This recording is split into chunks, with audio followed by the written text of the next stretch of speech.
Meu nome é Vanessa Martins. Tenho 32 anos. E na última terça-feira, meu marido, Eduardo Martins, faleceu de um ataque cardíaco repentino. O choque ainda não passou. Quando liguei para meus pais, chorando incontrolavelmente, minha mãe disse: "Estamos comemorando o aniversário da Juliana agora. Isso pode esperar até amanhã?" Minha filha de 8 anos, Tessalia, e eu ficamos sentadas sozinhas naquela noite, abraçadas enquanto nosso mundo desabava. Nunca imaginei que minha família nos abandonaria em nosso momento mais sombrio. Mas o que eles fizeram em seguida foi ainda pior. Se você já se sentiu traída por sua família quando mais precisava, por favor, me diga de onde você está assistindo e inscreva-se para se juntar a outros que entendem essa dor.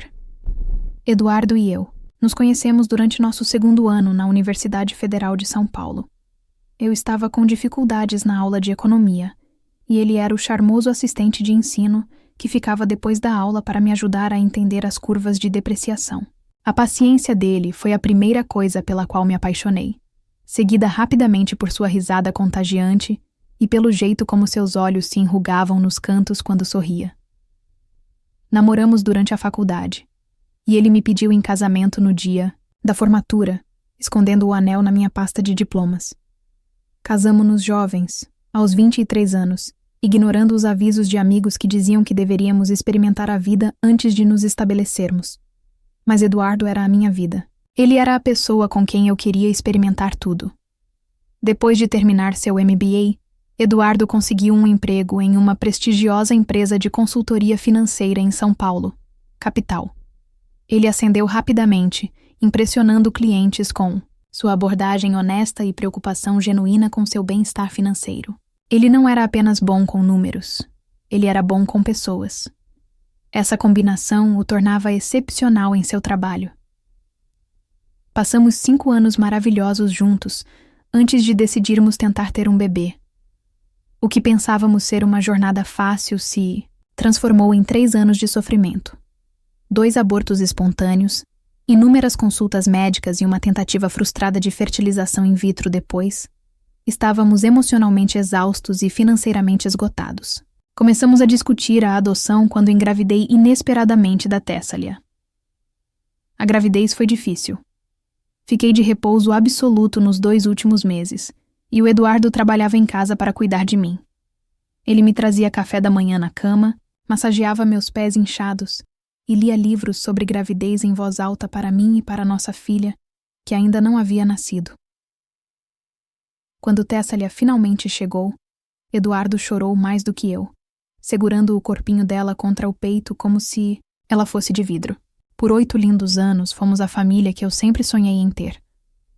Eduardo treinava o time de futebol da Tessalia, mesmo sem saber nada sobre futebol. Ele estudava junto com ela, assistindo a tutoriais no YouTube à noite, depois que ela ia dormir. Ele nunca faltava a um evento escolar ou a uma consulta médica. Sua agenda estava cheia de lembretes sobre as atividades da Tessalia, organizados por cores e por importância. Havia sinais de alerta sobre sua saúde que nós 2 ignorávamos. Dores ocasionais no peito, que ele atribuía ao estresse. Falta de ar, atribuída à falta de forma. O médico disse que sua pressão arterial ligeiramente elevada era normal para um homem se aproximando dos 40 anos com um trabalho de alta pressão. Tome aspirina, faça mais exercícios, reduza o sódio. Conselhos comuns que seguimos, com muita leviandade. A manhã em que isso aconteceu começou como qualquer outra terça-feira. Eduardo fez panquecas em formato de dinossauro enquanto eu preparava o lanche da Tessalia. Ele nos deu um beijo de despedida. Prometeu chegar cedo em casa para uma exposição de arte da Tessalia na escola, e foi trabalhar. Suas últimas palavras para mim foram: "Não se esqueça de comprar mais xarope de bordo. O de verdade, não aquela. Porcaria de xarope de milho." Uma conversa final tão banal. Às 10h47 meu telefone tocou. Era Patrícia, a assistente do Eduardo. A voz dela tremia tanto que eu mal conseguia entendê-la. "Vanessa..." O Eduardo desmaiou durante uma reunião com um cliente. A ambulância chegou. Eles o estão levando para o Hospital São Lucas. Lembro-me de deixar cair minha caneca de café. O som de cerâmica se estilhaçando no azulejo pareceu ecoar na minha memória. Liguei para nossa vizinha, Ana, para buscar a Tessalia na escola e dirigi até o hospital, ultrapassando todos os limites de velocidade. Rezei o caminho todo, barganhando com Deus em sussurros desesperados, mas era tarde demais. Eduardo foi declarado morto às 11h23, minutos antes de eu chegar. Ataque cardíaco fulminante, disseram. Nada poderia ter sido feito. Me garantiram, como se isso melhorasse de alguma forma. Ver o corpo do Eduardo foi surreal. Ele parecia estar dormindo, exceto pela imobilidade anormal do peito. Sua pele ainda estava quente quando toquei seu rosto. Eu ficava esperando que ele abrisse os olhos, sorrisse e me dissesse que tudo aquilo tinha sido um erro terrível. As horas seguintes se passaram em um turbilhão de papelada e telefonemas. A casa funerária precisava de decisões que eu não estava preparada para tomar. Cremação ou sepultamento? Que tipo de cerimônia? Ele tinha um terno favorito? Perguntas que pareciam impossíveis de responder quando tudo o que eu queria era me deitar na cama com meu marido uma última vez. A parte mais difícil foi dirigir para casa, sabendo que eu tinha que contar a Tessalia que o pai dela nunca mais voltaria. Como explicar a morte para uma criança de 8 anos? Como dizer a ela que o pai que fez panquecas de dinossauro naquela manhã se foi para sempre? Contar a Tessalia sobre o pai dela foi o momento mais difícil da minha vida. Quando ela entrou no meu carro depois da escola, imediatamente sentiu que algo estava errado. Cadê o papai? Ele prometeu vir à minha exposição de arte hoje à noite, disse ela, com a mochila agarrada nas mãos pequenas. Parei no acostamento porque não conseguia me concentrar na direção. Virei-me para encará-la e segurei suas mãos. Tessalia, algo muito triste aconteceu hoje. O papai ficou muito doente no trabalho e o coração dele parou de funcionar. Seu rosto se contorceu em confusão.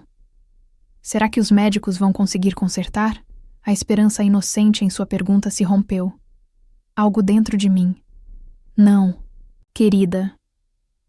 Quando o coração de alguém para de funcionar completamente, os médicos não conseguem consertar. O papai morreu hoje. Ela me encarou pelo que pareceu uma eternidade.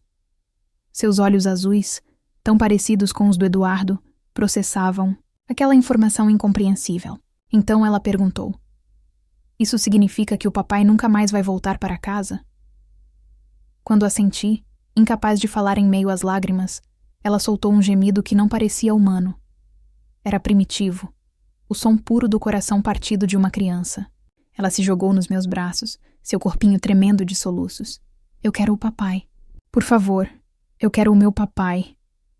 Não havia nada que eu pudesse fazer, a não ser abraçá-la e chorar com ela. Estacionada na beira da estrada, enquanto a vida continuava ao nosso redor, alheia ao nosso mundo despedaçado. Naquela noite, depois de finalmente conseguir fazer a Tessalia dormir na minha cama, agarrada à camiseta suja do Eduardo para se confortar, o peso total da minha perda me atingiu. Sentei-me no chão do banheiro, com a porta fechada para que Tessalia não ouvisse, e desabei completamente. A dor física do luto era avassaladora, como levar socos repetidos no peito. Eu não conseguia respirar, não conseguia pensar. Eu precisava da minha mãe e do meu pai. Com as mãos trêmulas, liguei para os meus pais.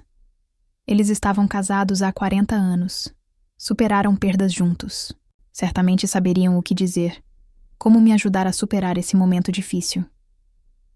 Minha mãe atendeu no 5º toque, com o som de risadas e música ao fundo. Vanessa, posso te ligar depois? Estamos no meio do jantar de aniversário da Juliana. Mãe, eu disse engasgada, mal conseguindo formar palavras em meio aos soluços. O Eduardo morreu esta manhã. Ele teve um ataque cardíaco no trabalho. Ele se foi. Houve uma pausa, e eu a ouvi cobrir o telefone e dizer algo para outra pessoa. Quando ela voltou, sua voz estava um pouco mais sombria, mas ainda distraída. Meu Deus, que horror! Tem certeza? Talvez tenha havido um engano. Eu vi o corpo dele, mãe. Não há engano. O fato de eu ter que convencer minha própria mãe de que meu marido estava realmente morto, parecia mais um trauma, além de tudo. Bom, isso é um choque, mas querida, estamos no meio da comemoração dos 40 anos da Juliana. Estão todos aqui.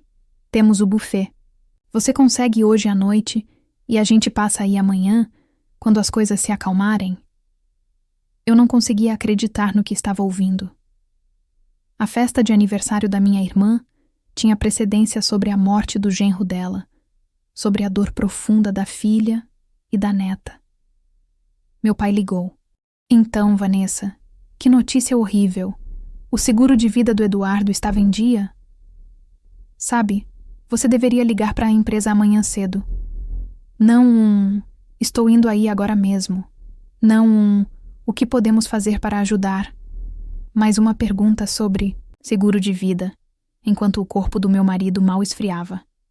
Não acredito que essa é a sua resposta, eu disse, com a voz rouca. Meu marido acabou de falecer. Tessalia perdeu o pai. E você está numa festa agora, Vanessa. Meu pai, disse, naquele tom condescendente que usou durante toda a minha infância. Juliana está planejando esse aniversário marcante há meses. Todos tiraram uma folga do trabalho para estar aqui. Não podemos simplesmente ir embora. Seja razoável. Razoável. Como se o luto seguisse alguma regra da razão. Esqueça. Que liguei, eu disse, e desliguei. Em poucos minutos, meu telefone foi inundado com mensagens de texto de amigos que, de alguma forma, souberam da notícia. O colega de faculdade do Eduardo, Rogério, minha colega Tatiane, até mesmo minha antiga amiga do colégio, Cláudia, com quem eu não falava há anos, todos oferecendo condolências e perguntando o que poderiam fazer para ajudar. Estranhos demonstraram mais compaixão do que a minha própria família. Minha vizinha Ana veio com uma caçarola e sentou-se comigo à mesa da cozinha, enquanto eu tentava fazer uma lista de pessoas para avisar. Ela se ofereceu para passar a noite, mas eu recusei. Eu precisava ficar sozinha com a Tessalia para começar a imaginar como iríamos lidar com essa nova realidade aterrorizante sem o Eduardo. Aquela primeira noite foi interminável. Tessalia teve pesadelos e acordava chamando pelo papai. Deitei-me ao lado dela, acariciando seus cabelos e contando histórias sobre o Eduardo, sobre o quanto ele a amava, sobre o quanto ele a achava corajosa. Por fim, ela caiu num sono exausto, mas eu continuei acordada, olhando para o teto. A ausência do calor de Eduardo ao meu lado era um vazio insuportável. A manhã chegou, e com ela, a percepção devastadora de que aquele não era um pesadelo do qual eu pudesse acordar. Esta era a nossa vida agora. Uma vida sem o Eduardo. Uma vida em que meus próprios pais não se davam ao trabalho de aparecer, quando eu mais precisava deles. O funeral de Eduardo estava marcado para o sábado, 4 dias após sua morte. Aqueles dias passaram em meio a uma névoa de preparativos, papelada e tentativas de confortar Tessalia, enquanto eu mal conseguia me controlar. Meus pais ligaram uma vez, rapidamente, para perguntar a que horas o culto começaria e se deveriam usar preto ou se seria uma celebração da vida com trajes coloridos.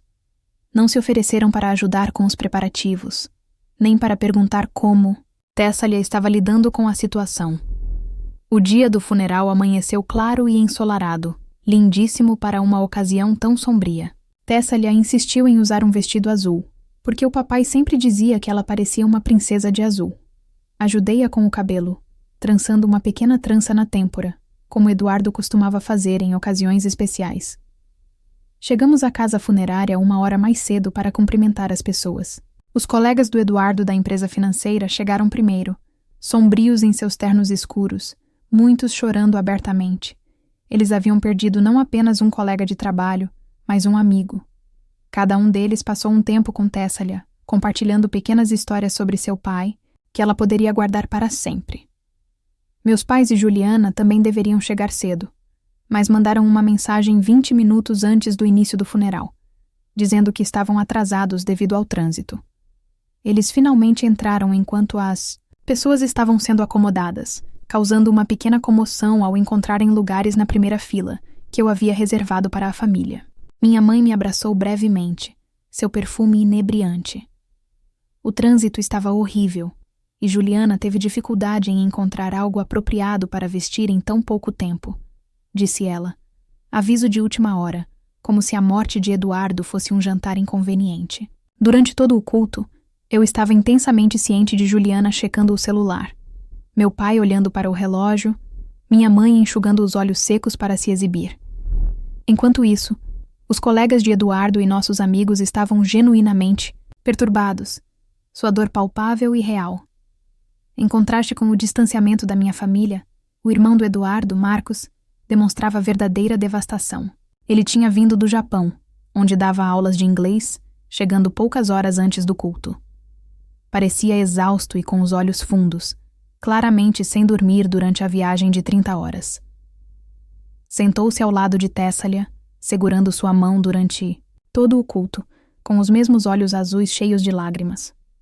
Quando chegou a hora do elogio fúnebre, não tinha certeza se conseguiria. Minhas pernas pareciam chumbo enquanto me aproximava do pódio. Mas então olhei para Tessalia sentada ali, tão corajosa e pequena em seu vestido azul, e encontrei forças em algum lugar. Falei sobre a gentileza de Eduardo, sua integridade, seu amor sem limites pela filha. Falei sobre suas piadas horríveis, que nos faziam gemer e rir ao mesmo tempo. Sobre seu ódio irracional por Coentro e sua defesa apaixonada do xarope de bordo, de verdade. Sobre como ele sempre colocava a família em primeiro lugar. A amarga ironia daquelas últimas palavras não me passou despercebida quando olhei para meus pais, que já estavam juntando suas coisas quando concluí, claramente ansiosos para ir embora. Durante a recepção em nossa casa, ouvi meu pai conversando com meu tio James perto da mesa de bebidas. Eduardo estava indo muito bem naquela corrida de sócios firmes. Só o seguro de vida devia ser substancial, sem falar nos investimentos. Vanessa estará bem para o resto da vida. Precisei de todas. As minhas forças para não confrontá-lo ali mesmo, para perguntar como ele podia estar pensando em dinheiro no dia em que enterramos meu marido. Mas eu estava emocionalmente exausta demais, concentrada demais em garantir que Tessalia estivesse bem, para começar uma cena. Minha mãe e Juliana mal ajudaram na recepção, deixando a maior parte do trabalho para os colegas, esposas e amigos de Eduardo. Elas ficaram sentadas na sala de estar, recebendo condolências como se fossem as principais enlutadas, enquanto eu me movia pela minha própria casa como um fantasma, agradecendo mecanicamente às pessoas por terem vindo, aceitando caçarolas que eu jamais comeria. Enquanto isso, os pais de Eduardo, embora devastados pela perda do filho, foram modelos de apoio genuíno.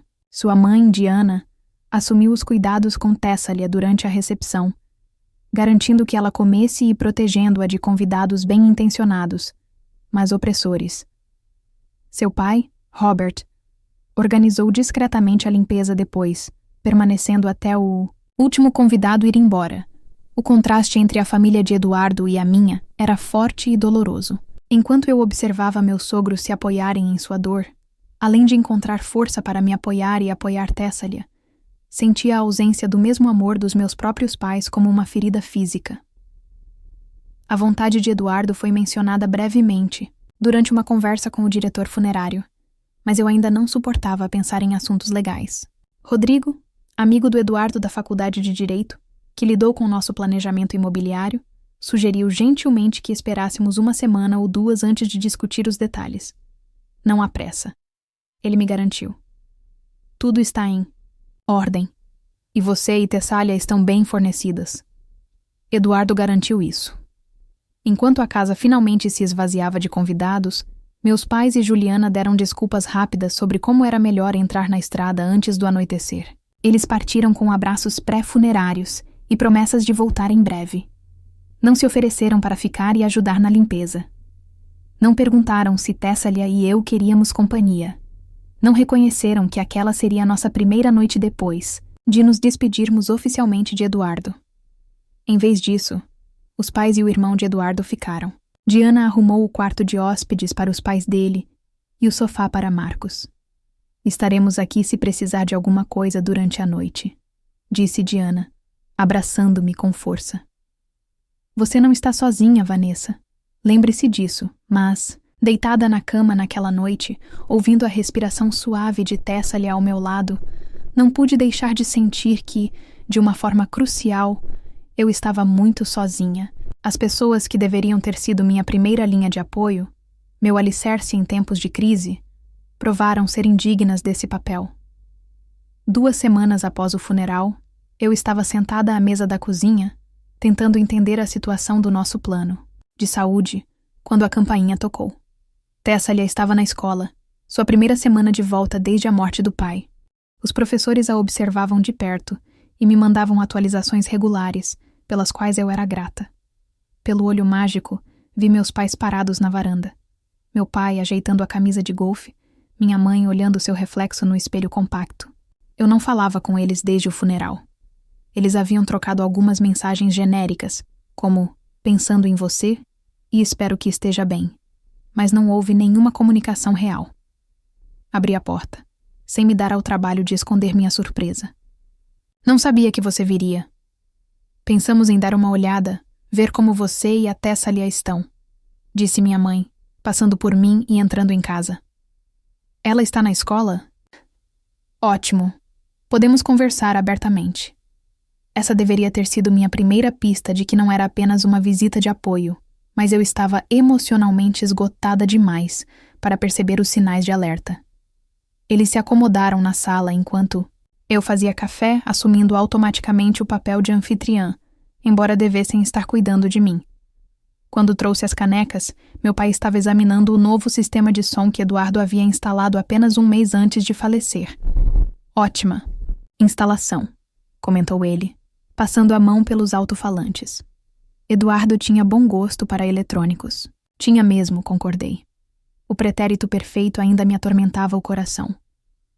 Depois de alguns minutos de conversa fiada e constrangedora sobre a escola da Tessalia e o clube de jardinagem da minha mãe, meu pai pigarreou, como sempre fazia, antes de discutir assuntos sérios. Vanessa, queríamos conversar com você sobre a sua situação. Ele começou, colocando a caneca de café precisamente sobre um descanso de copo. Minha situação? Sua situação financeira? Esclareceu, minha mãe trocando olhares com meu pai. Agora que você está se adaptando à vida sem o Eduardo, olhei para eles, sem entender a princípio o que queriam dizer. Não sei bem o que você quer dizer. O Eduardo nos deixou bem providos. Sim. Bem, era isso que queríamos discutir. Meu pai disse, inclinando-se para a frente. Sua mãe e eu estamos envelhecendo. Nosso fundo de aposentadoria foi atingido pela última crise do mercado. E com os custos da saúde como estão, a insinuação pairou no ar por um momento, antes que eu entendesse. Você está me pedindo dinheiro agora? Minha mãe teve a delicadeza de parecer um pouco envergonhada, mas meu pai insistiu.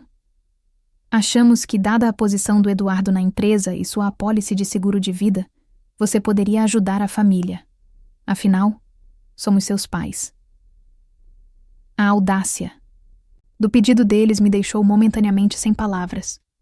Meu marido nem tinha esfriado no túmulo, e eles estavam aqui com as mãos estendidas. Quanto você está pensando? Perguntei, com a voz monótona. Meu pai, aparentemente sem entender meu tom, se animou.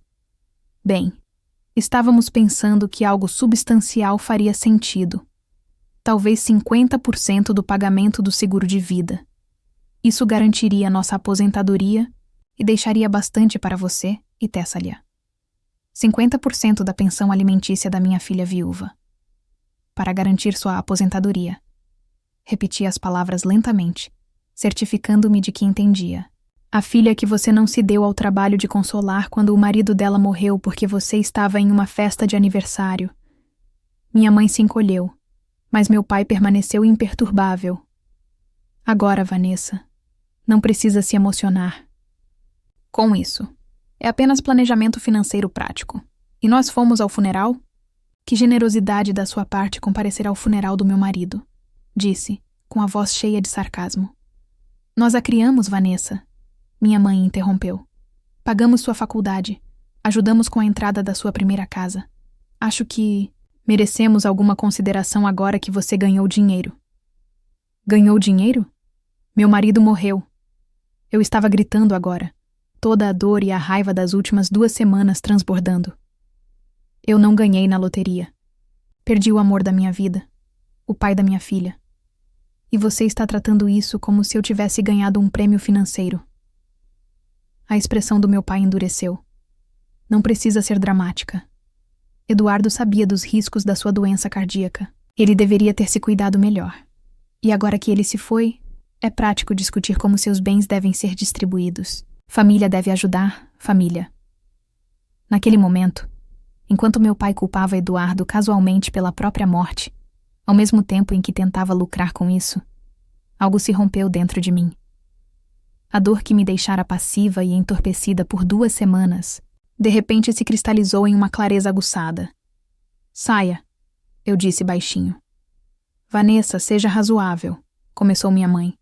Saiam da minha casa, gritei, a força da minha raiva me impulsionando fisicamente a me levantar. Como ousa vir aqui pedir o dinheiro do Eduardo? Como ousa culpá-lo pela sua própria morte?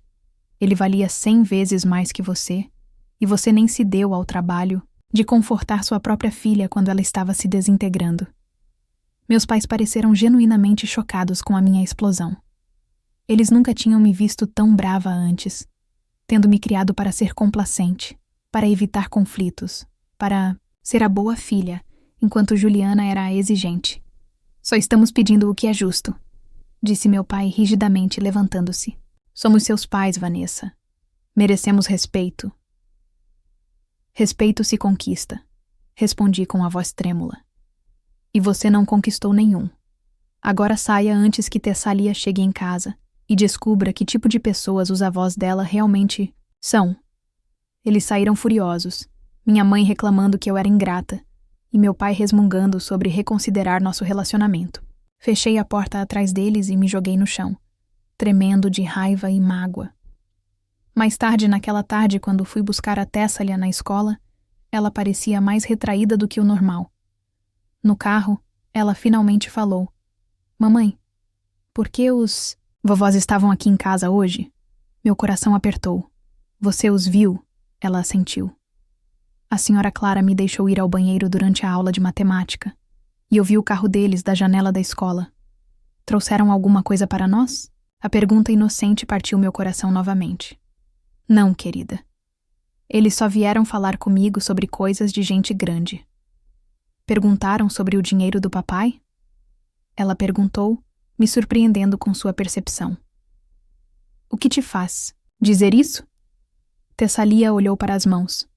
Ouvi o vovô no funeral dizendo ao tio James que ganharíamos muito dinheiro porque o papai morreu.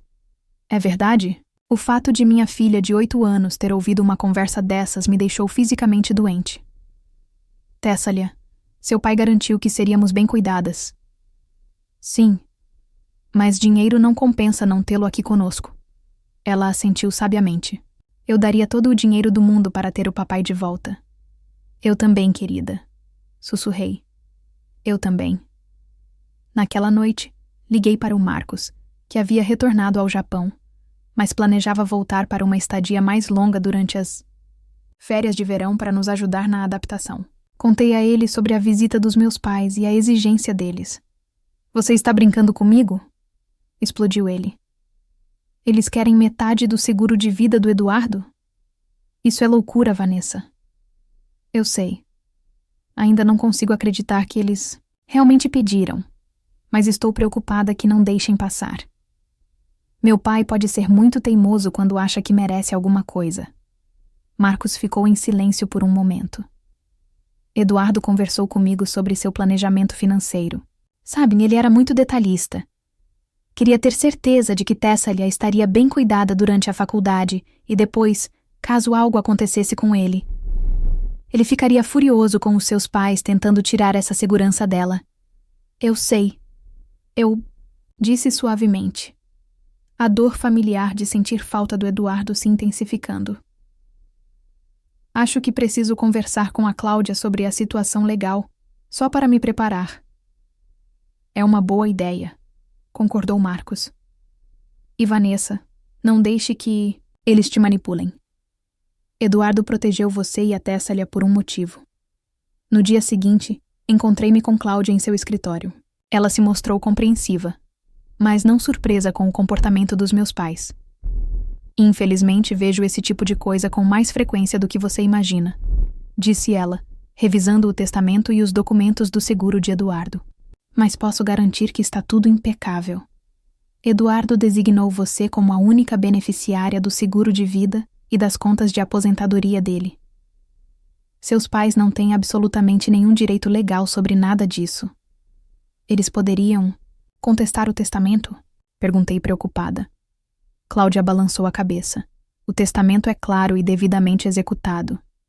E mesmo que tentassem, não teriam fundamento.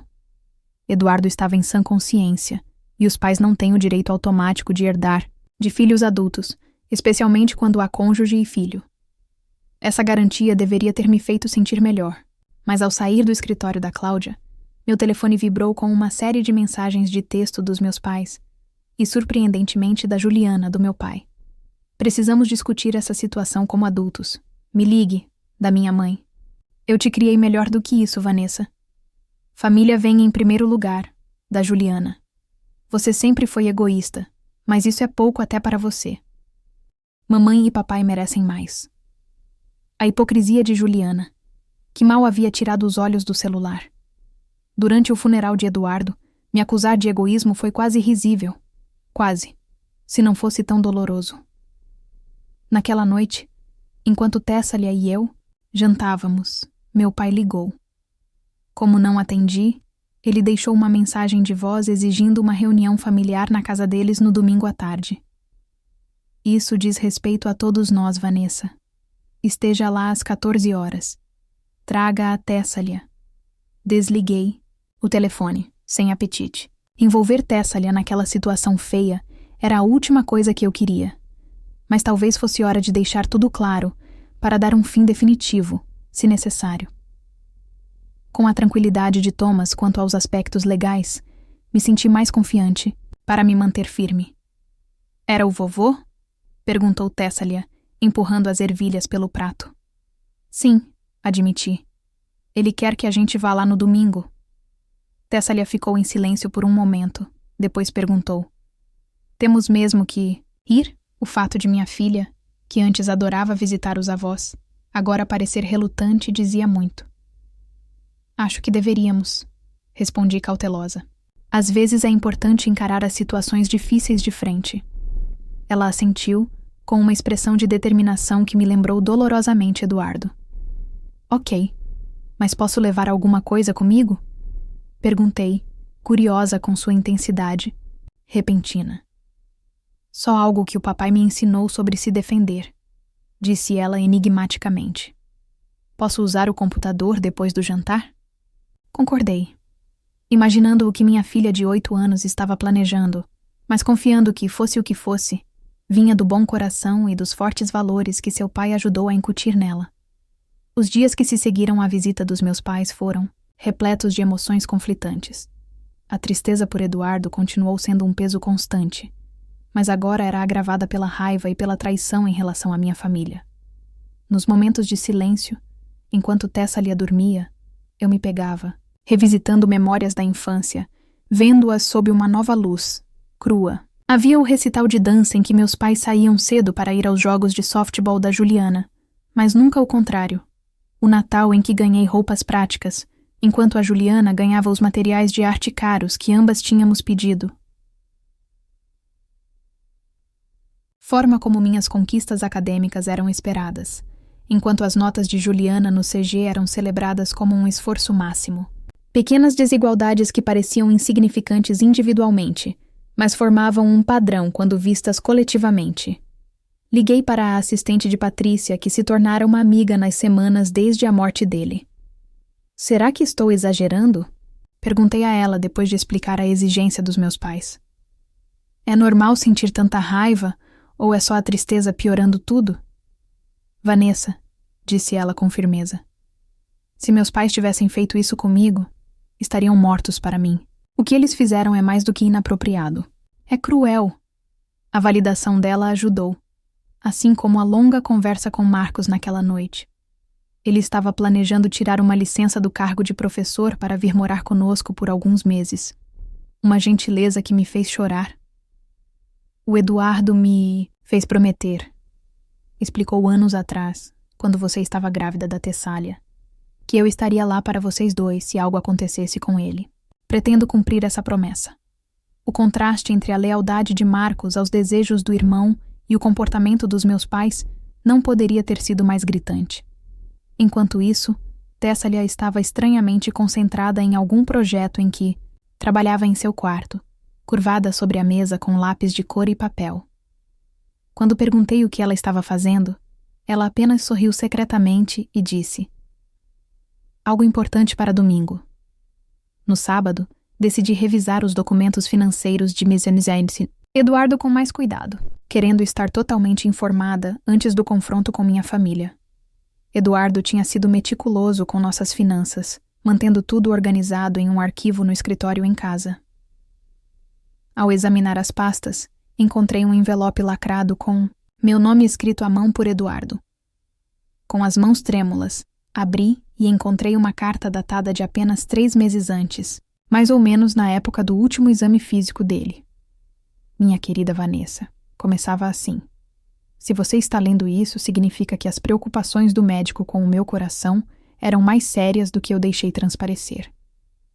Não queria te preocupar, mas atualizei nosso testamento e apólices de seguro, só por precaução. Tudo vai para você, com provisões para a educação e o futuro de Tessália. Use bem, viva plenamente, e saiba que minha maior alegria foi ser seu marido e pai de Tessália. Desabei em prantos, devastada por ele ter escondido de mim suas preocupações com a saúde, e profundamente comovida com sua visão e cuidado. Eduardo sabia que havia um risco, e se preparou para ele, tentando me poupar da preocupação. Era tão típico dele, frustrante e amoroso em igual medida. A carta continuava com instruções específicas sobre as apólices de seguro e investimentos, mas também incluía um parágrafo que me chamou a atenção. Criei um fundo separado para Tessália, que não pode ser acessado até ela completar 25 anos, exceto para despesas com educação. Isso é importante, Vanessa. Seu pai me abordou 2 vezes sobre oportunidades de investimento que eram pedidos de dinheiro mal disfarçados. Recusei educadamente, mas ele pareceu pensar que minha morte criaria uma oportunidade para ele acessar fundos por meio de você. Não deixe isso acontecer. Seus pais fizeram escolhas financeiras ruins por anos, e embora eu simpatize, o futuro de Tessália não pode ser comprometido para salvá-los. A revelação de que meu pai já havia tentado obter dinheiro de Eduardo enquanto vivo acrescentou mais uma camada de traição. Eduardo me protegeu desse conhecimento, provavelmente tentando preservar meu relacionamento com meus pais. Mesmo assim, ele colocou meus sentimentos em primeiro lugar. Munida dessa nova informação, liguei novamente para Thomas para verificar se o fundo mencionado por Eduardo estava de fato seguro contra quaisquer reivindicações. Ele me garantiu que era inabalável e também sugeriu que eu levasse uma cópia da carta de Eduardo para a reunião familiar. Não é legalmente necessário, explicou, mas pode ser útil documentar os desejos explícitos de Eduardo, caso tentem pressioná-la emocionalmente. A manhã de domingo chegou com uma sensação de confronto iminente. Tessália estava estranhamente quieta enquanto nos vestíamos, mas havia uma postura determinada em seus ombros finos que me lembrou Eduardo antes de uma reunião importante com um cliente. Tem certeza de que quer vir? Perguntei a ela uma última vez enquanto nos preparávamos para sair. Você poderia ficar com a Ana. Ela balançou a cabeça firmemente. Preciso estar lá, mãe, para o papai. No caminho para a casa dos meus pais, Tessália apertou um envelope pardo contra o peito, ainda se recusando a me dizer exatamente o que havia dentro. É uma mensagem, minha e do papai. Foi tudo o que ela disse. Quando entramos na garagem da casa suburbana onde eu cresci, notei vários carros que reconheci como sendo dos meus tios e tias. Meus pais aparentemente convidaram uma plateia, talvez pensando que eu teria menos probabilidade de recusá-los na frente de parentes. Pronta? Perguntei a Tessália, com a mão na ignição. Ela assentiu com o rosto solene além do normal. Estou pronta, mãe. Não se preocupe. Caminhamos até a porta da frente de mãos dadas, ambas nos fortalecendo. Antes que eu pudesse tocar a campainha, a porta se abriu, revelando minha mãe, vestida formalmente, como se fosse a igreja, com o rosto imbuído de uma expressão de preocupação já ensaiada. Vanessa, Tessalia, entrem. Estão todos esperando. Na sala. Seguimos-las pelo corredor familiar, até a ampla sala de estar, onde eu havia passado inúmeros natais e aniversários da infância. Agora parecia que eu estava entrando em uma emboscada. Meu pai estava sentado em sua poltrona, posicionado como um juiz, presidindo um tribunal. Juliana estava empoleirada no braço do sofá, mexendo no celular. Ao redor da sala estavam minha tia Rita, meu tio James e o irmão do meu pai, Ricardo, com sua esposa Bárbara. Obrigado por terem vindo, disse meu pai formalmente, como se aquela fosse uma reunião de negócios e não uma reunião familiar. Temos assuntos importantes para discutir. Permaneci de pé, mantendo Tessália ao meu lado. Antes de começarmos, quero deixar claro que tudo o que você tiver a dizer, pode dizer na frente dela. Ela tem o direito de saber o que está acontecendo na família dela. Minha mãe franziu a testa. Vanessa, essa conversa não é apropriada para uma criança. Se não é apropriado que ela ouça, então não é apropriado que você pergunte. Respondi calmamente. Isso também diz respeito ao futuro dela. Meu pai pigarreou. Tudo bem, vamos direto ao ponto. Sua mãe e eu temos discutido a situação financeira da família. Como você sabe, nós a ajudamos consideravelmente ao longo da sua vida, desde a faculdade, a mensalidade até a entrada da sua primeira casa.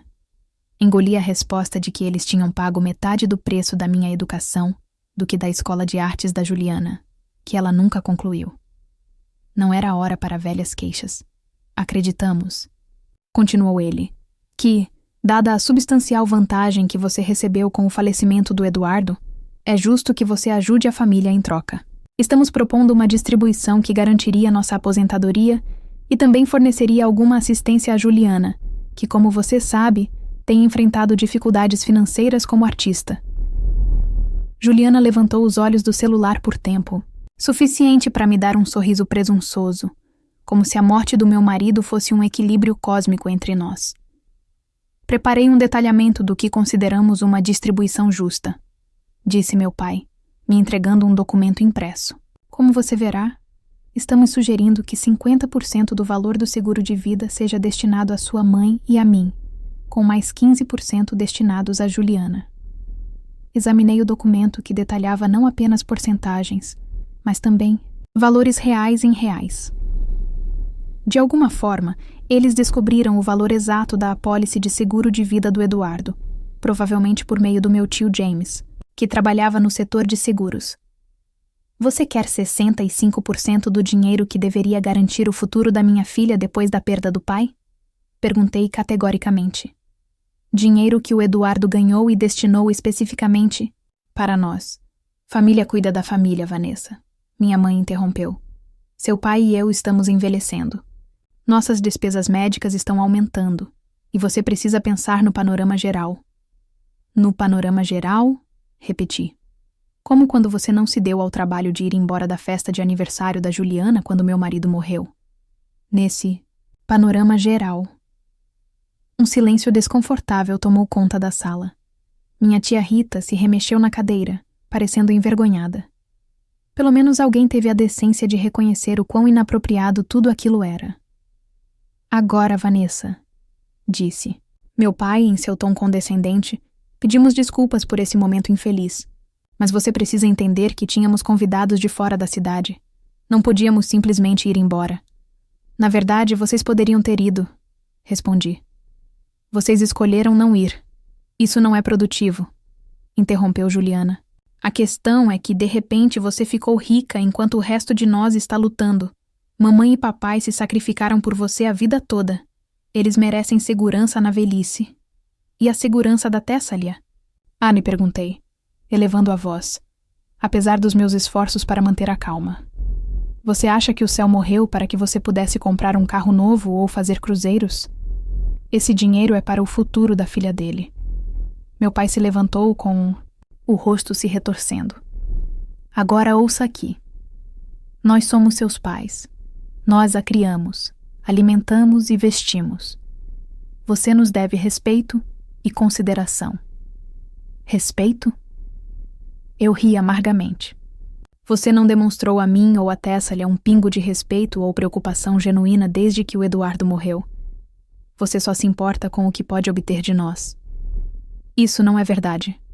Minha mãe protestava semanalmente. Nós nos importamos com você, Vanessa. Só estamos tentando ser práticos. Prático seria perguntar como sua neta está lidando com a perda do pai. Prático seria oferecer ajuda com as refeições, tarefas domésticas ou apoio emocional. Não esse comportamento de abutre. A sala ficou em silêncio novamente.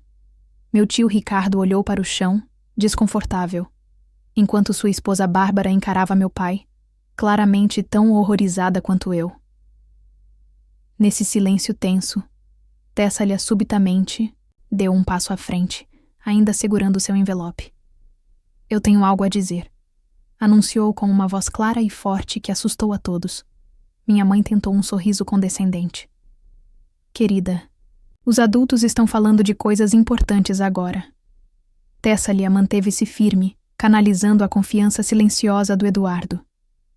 Isso também é importante. É sobre meu papai e o que ele gostaria.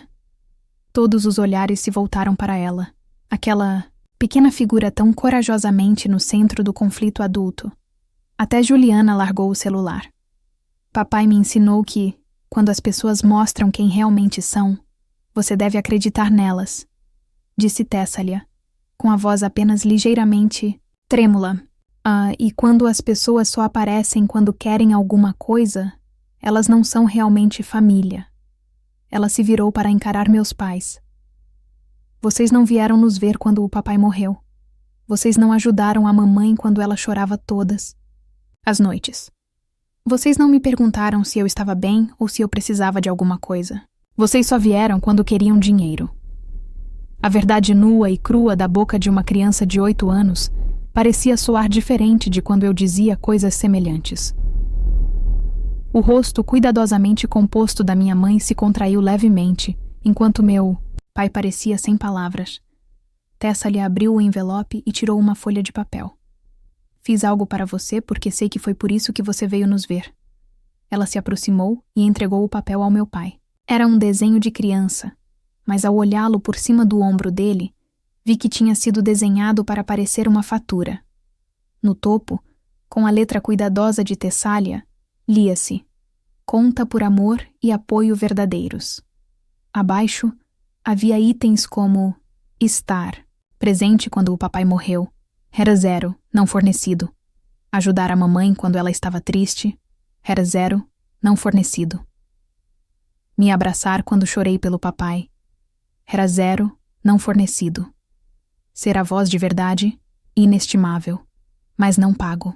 Na parte inferior, havia um total de 0. Foi por isso que vocês vieram, certo? Por dinheiro. Foi isso que vocês ganharam. O silêncio na sala era absoluto. As mãos do meu pai tremiam enquanto ele segurava o papel. Minha mãe começou a chorar, seja de vergonha ou de manipulação. Eu não sabia dizer. Juliana encarou Tessalia com uma expressão de choque, como se estivesse vendo a sobrinha pela primeira vez. Acho que terminamos por aqui, disse baixinho, pegando a mão de Tessalia. Não entre em contato conosco novamente, a menos que seja para se desculpar e demonstrar uma mudança genuína. Tessalia merece avós melhores do que vocês foram, e eu mereço pais melhores. Ao sairmos, deixando minha família atordoada, para trás, senti uma estranha mistura de tristeza e libertação. Perdemos mais do que o Eduardo. Perdemos a ilusão de uma família extensa e solidária. Mas, nessa perda, também havia clareza e a liberdade de reconstruir nossas vidas sem obrigações tóxicas. No carro, abracei a Tessalia com força. Foi incrivelmente corajoso. Estou tão orgulhosa de você. Ela me abraçou de volta.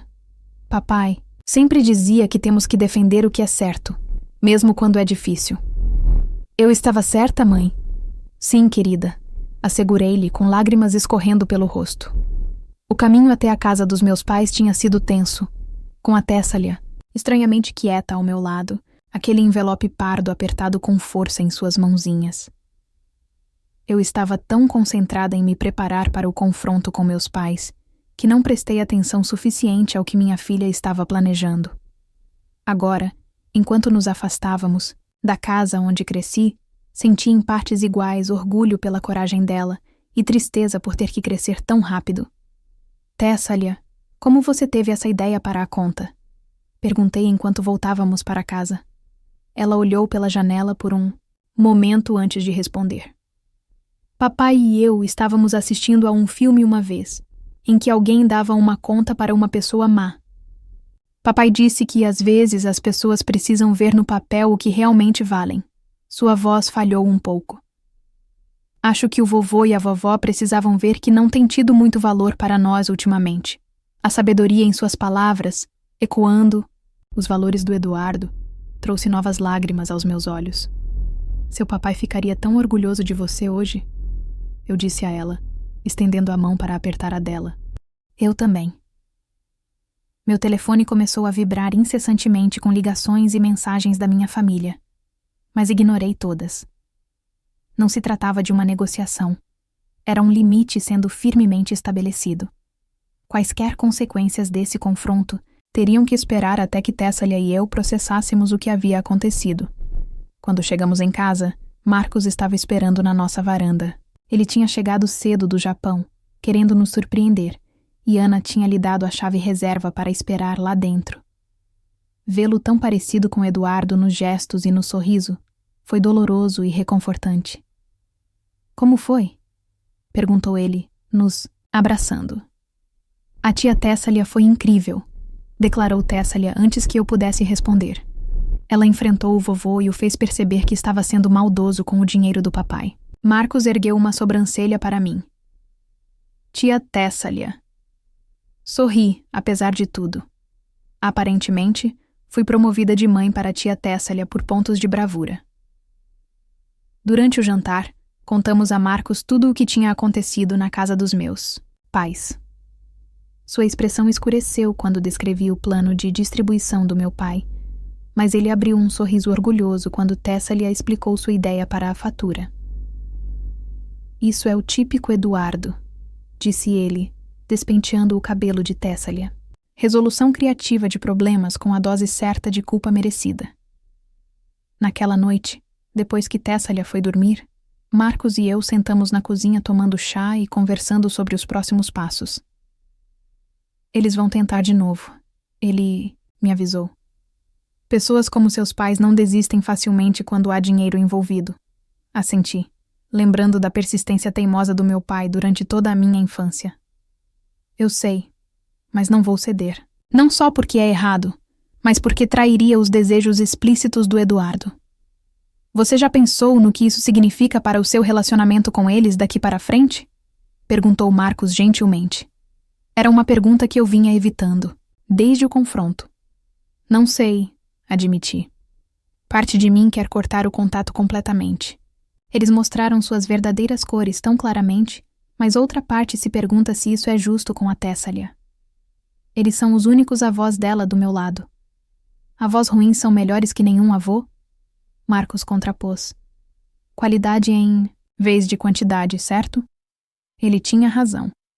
Vera e Carlos ligavam para Tessalia dia sim, dia não, desde a morte do Eduardo. Enviavam pacotes de cuidados e planejavam uma visita prolongada. Eles também estavam de luto, mas priorizavam as necessidades da neta. Na manhã seguinte, meu telefone mostrava 8 chamadas perdidas da minha mãe, 3 do meu pai e uma da Juliana. Também recebi inúmeras mensagens de texto, desde acusações, raivosas a pedidos de desculpas emocionados que pareciam mais manipulação do que remorso genuíno. Decidi responder a apenas uma mensagem da minha mãe. Precisamos conversar sobre o que aconteceu. Minha resposta foi simples. Não há nada. Para conversar até que você reconheça o mal que causou e demonstre uma mudança real. Tessalia e eu precisamos de tempo e espaço, então bloqueei os números deles, uma medida temporária para nos dar um respiro. Também enviei um e-mail para Cláudia para informá-la do ocorrido e pedi que ficasse alerta para qualquer manobra. Legal que meus pais pudessem tentar, embora ela tivesse me garantido que não tinham motivos para fazer nenhuma reclamação. Nos dias seguintes, meus pais tentaram várias abordagens para restabelecer o contato. Enviaram flores com cartões de desculpas que falavam vagamente de mal-entendidos familiares. Tentaram entrar em contato comigo por meio de amigos em comum. Meu pai chegou a aparecer no meu local de trabalho, apenas para ser barrado pela segurança, quando me recusei a vê-lo. Surpreendentemente, foi minha tia Bárbara, esposa do tio Ricardo, que me deu um apoio inesperado. Ela ligou do seu telefone pessoal, que eu não havia bloqueado, perguntando se poderíamos tomar um café. Cautelosa, mas curiosa, concordei. Quero que você saiba que nem todos na família apoiam o que Carlos e Vera fizeram. Ela me disse quando nos conhecemos, referindo-se aos meus pais. Ricardo e eu ficamos horrorizados. Só fomos àquela reunião porque nos disseram que era para planejar uma bolsa de estudos em memória do Eduardo. A honestidade dela foi revigorante e ajudou a saber que nem todos os meus familiares foram cúmplices do plano dos meus pais. Eles sempre favoreceram a Juliana, continuou Bárbara, confirmando o que eu sentia, mas duvidava há anos. Todos nós já vimos isso, mas ninguém queria interferir.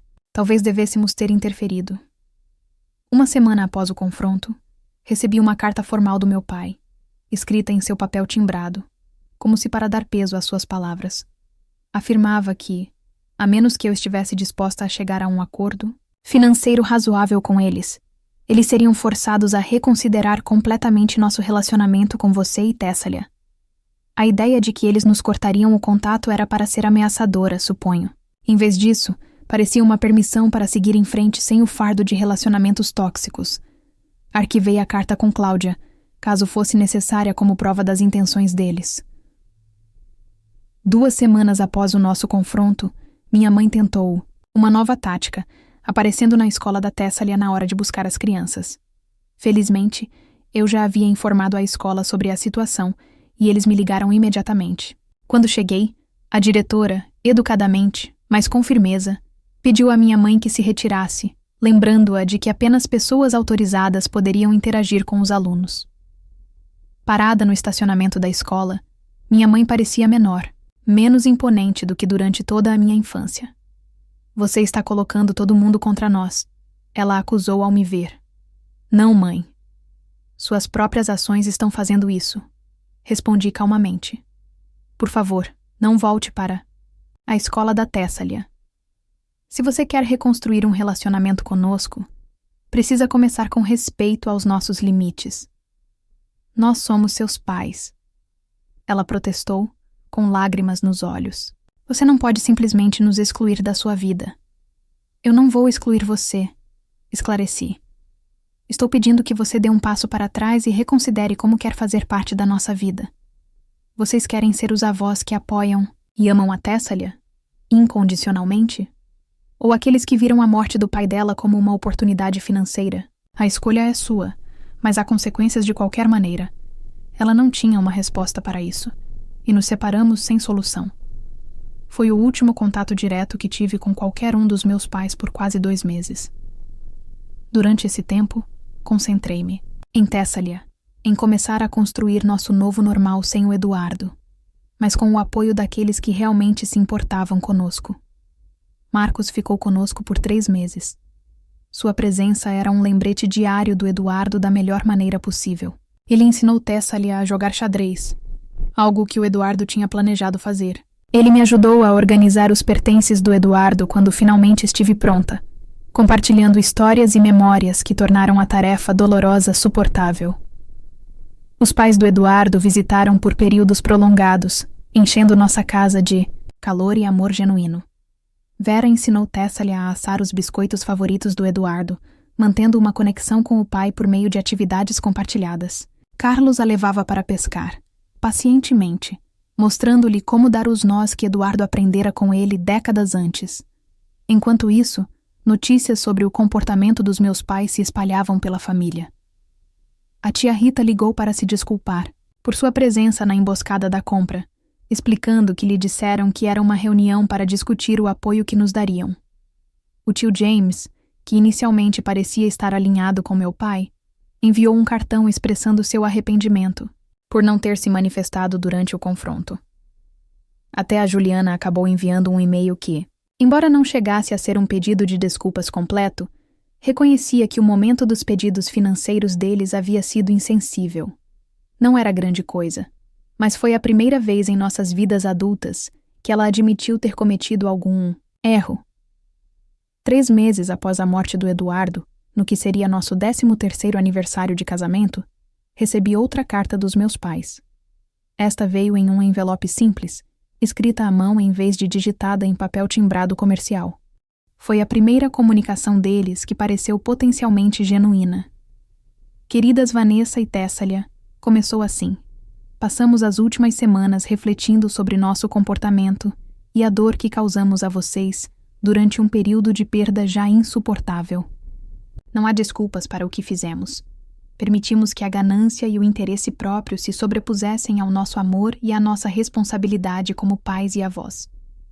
Falhamos com vocês duas, e falhamos com a memória de Eduardo.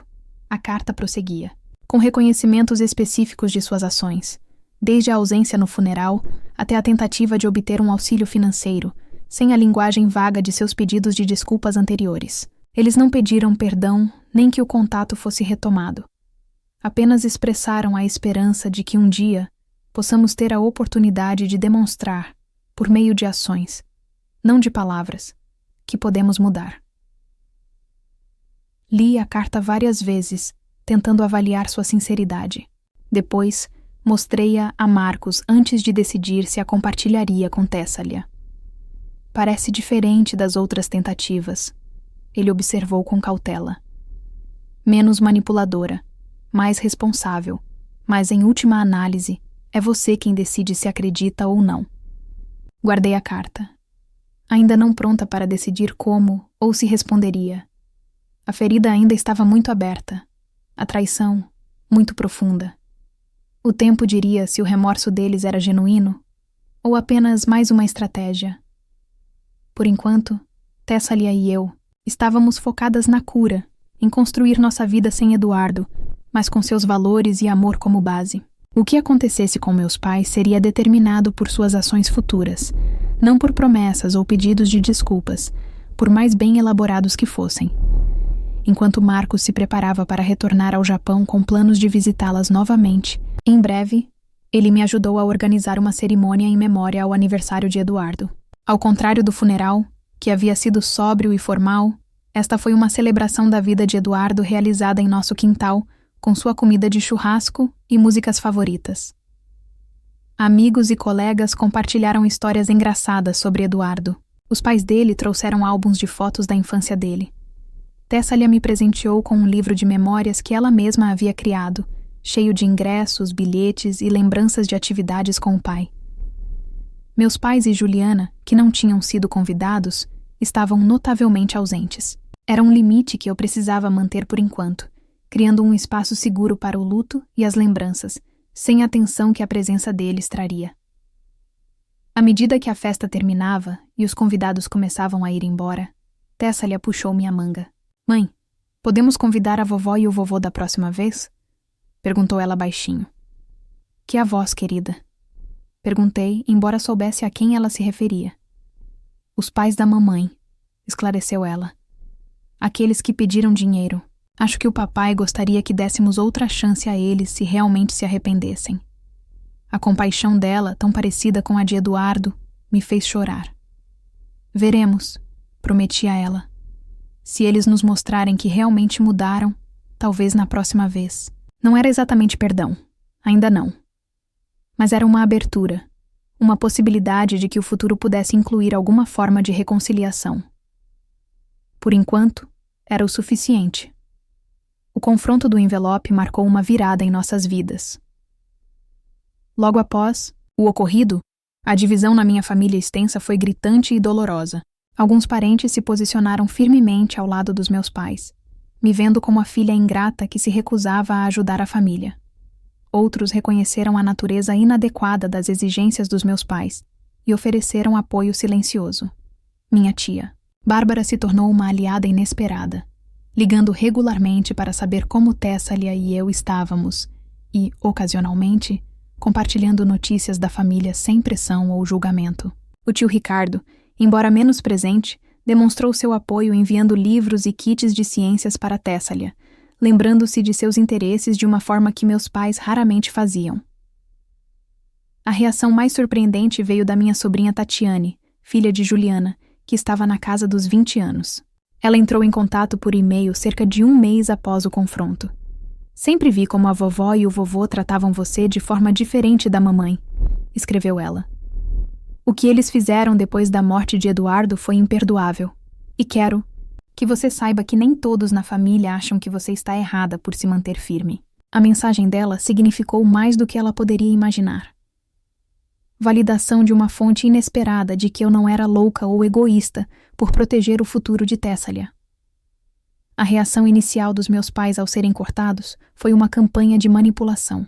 Eles recrutaram familiares para defenderem seus argumentos.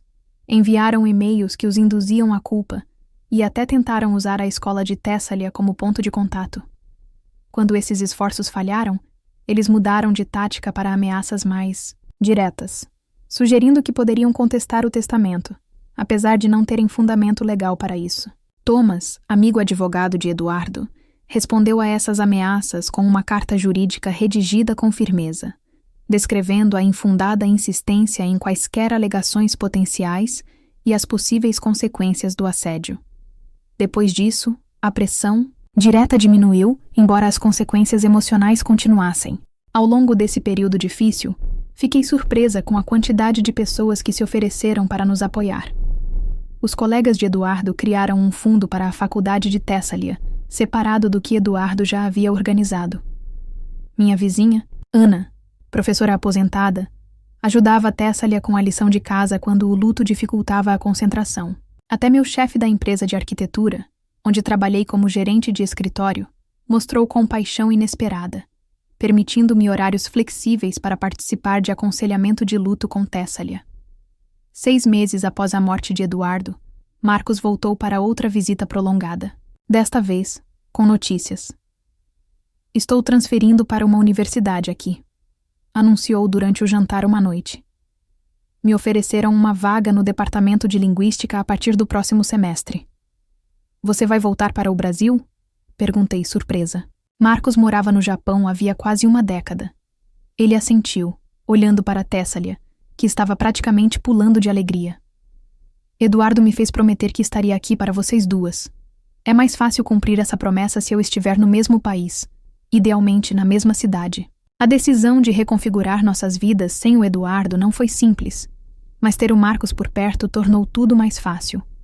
Ele não tentou substituir o irmão, mas sua presença manteve a memória de Eduardo viva para a Tessalia de inúmeras, pequenas maneiras, do mesmo senso de humor peculiar aos trejeitos compartilhados que às vezes me pegavam de surpresa.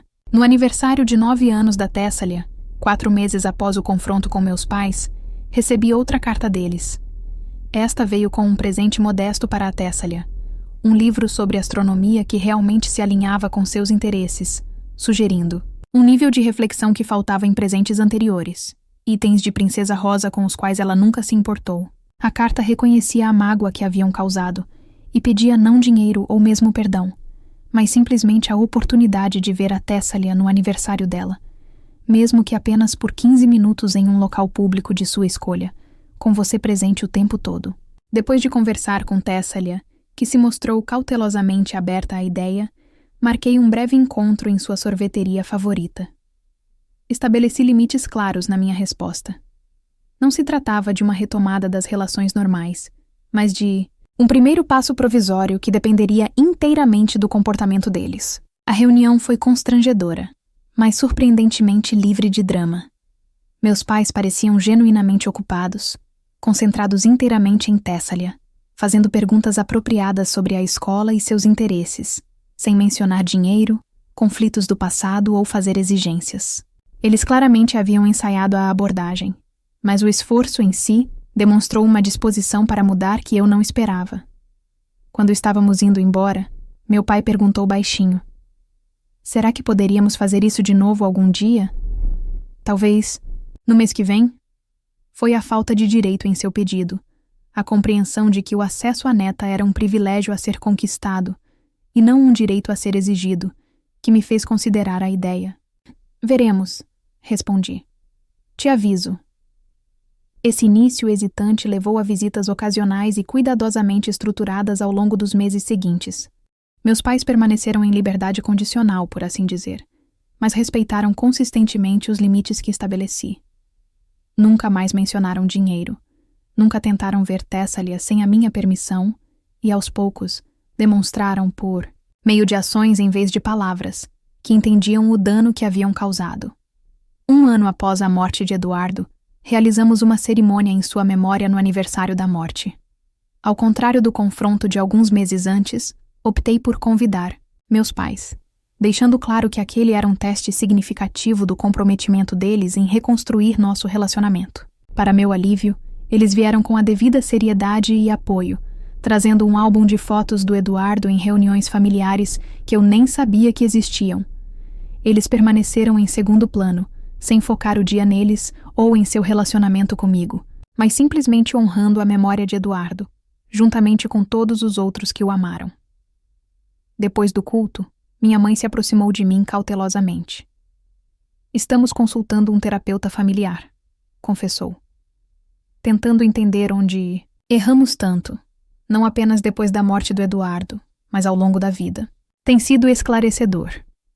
Não foi uma transformação da noite para o dia, e ainda houve momentos constrangedores e velhos padrões que surgiram ocasionalmente, mas o esforço foi consistente, e com o tempo, um novo relacionamento começou a tomar forma baseado no respeito mútuo, em vez de obrigação ou expectativa.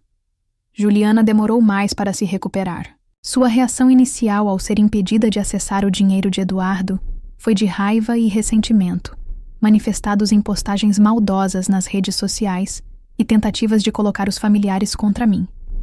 Mas à medida que nossos pais gradualmente mudavam seu comportamento, sua posição se tornou cada vez mais insustentável. Por fim, após quase 1 ano de contato mínimo, ela entrou em contato com um pedido sincero de desculpas. Senti inveja de você a vida toda, admitiu durante um tenso encontro para um café.